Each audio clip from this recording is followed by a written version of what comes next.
Head-to-head Sriwijaya FC vs PSPS, SFC mendominasi terakhir PSPS kalah 3-0 di Liga 2 Indonesia.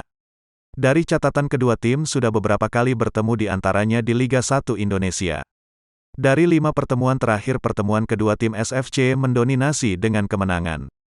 Pertemuan kedua tim antara Sriwijaya FC vs PSPS, SFC berhasil memenangkan pertandingan 3 kali, kemudian 1 kali imbang, dan 1 kali Sriwijaya FC kalah. Head-to-head Sriwijaya FC vs PSPS. 5 pertandingan terakhir Sriwijaya FC. Tanggal 15 Oktober tahun 2021 PSPS Riau vs Sriwijaya FC 03. Tanggal 15 Oktober tahun 2021 PSPS Riau vs Sriwijaya FC 03. Tanggal 16 September tahun 2019 Sriwijaya FC vs PSPS Riau 10. Tanggal 23 Juli tahun 2019 PSPS Riau vs Sriwijaya FC 21.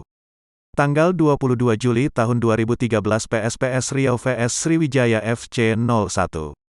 Tanggal 6 Februari tahun 2013 Sriwijaya FC vs PSPS Riau 00.